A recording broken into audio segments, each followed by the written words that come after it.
काशी हिंदू विश्वविद्यालय में कृष्णा सोबती की जन्म शती पे 3 दिन की अंतर्राष्ट्रीय संगोष्ठी हुई। दूसरे दिन मंगलवार को विद्वानों ने स्त्रियों और साइज में चर्चा की। डॉक्टर अब्दुल समी ने कुतल एन हैदर, प्रोफेसर योजना रावत, अमृता प्रीतम और डॉक्टर सुमिता चटर्जी ने आशापूर्ण देवी के लेखन पर बात की। डॉक्टर प्रभात कुमार मिश्र ने इंदिरा गोस्वामी के उपन्यासों को भारतीय स्त्री जीवन का आईना बताया, जबकि डॉक्टर विशाल विक्रम सिंह ने कहा कि कृष्णा सोबती का नारीवाद अलग तरह का। प्रोफेसर मोजर्फ अली ने इस्मत चुगताई के विरोध लेखन और प्रोफेसर बसंत त्रिपाठी ने प्रतिभा राय के याज्ञसेनी उपन्यासों पर चर्चा की। इस संगोष्ठी में कई विद्वान, शोधार्थी और विद्यार्थी शामिल हुए।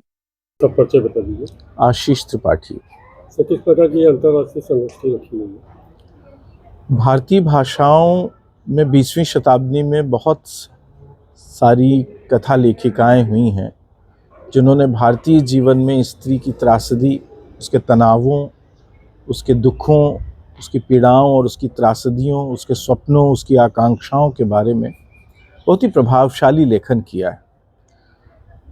लगभग 10 महत्वपूर्ण लेखिकाएं जो अलग अलग भाषाओं की हैं, उनको चुनकर एक माला में पिरोकर उन पर ये गोष्ठी आयोजित की गई है।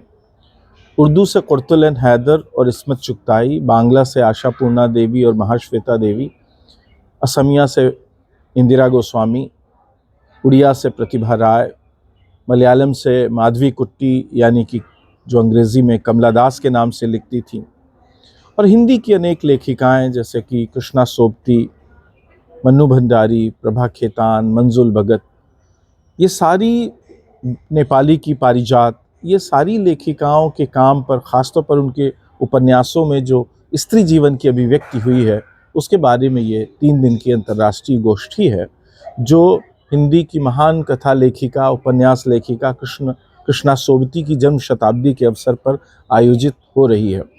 कृष्णा जी यदि आज भौतिक रूप से उपस्थित होती तो आज यानी 18 फरवरी 2025 को ठीक 100 साल की होती। इसीलिए ये गोष्ठी 16, 17, 18 तारीखों को की गई ताकि 18 तारीख को हम उन पर बातचीत करते हुए उनके प्रति अपनी कृतज्ञता व्यक्त कर सकें और इस तरह से हम उनका जन्मदिन भी उत्सव के रूप में मना सकें। इस गोष्ठी में अनेक देशों के अंतर्राष्ट्रीय अतिथि आए हैं। लंदन से दिव्या माथुर जी आई हैं, चीन से विवेक मणि त्रिपाठी जी आए हैं, जापान ओसाका से वेद प्रकाश सिंह जी आए हैं, नेपाल से 2 प्रोफेसरान डॉक्टर संजीता वर्मा और डॉक्टर लक्ष्मी जोशी आई हैं, और जर्मनी के निवासी उज्ज्वल भट्टाचार्य आए हैं, और इसके अलावा देश के विभिन्न भागों से 20 आमंत्रित अतिथि हैं जो हिंदी में और भारतीय भाषाओं में महत्वपूर्ण काम कर रहे हैं। और इसके साथ ही पूरे देश से लगभग अलग अलग भागों से लगभग 100 प्रतिभागी ऑनलाइन या ऑफलाइन माध्यमों से इस गोष्ठी से जुड़े हुए हैं। 3 दिन की ये गोष्ठी है जो आज 18 तारीख को ख़त्म हो रही है।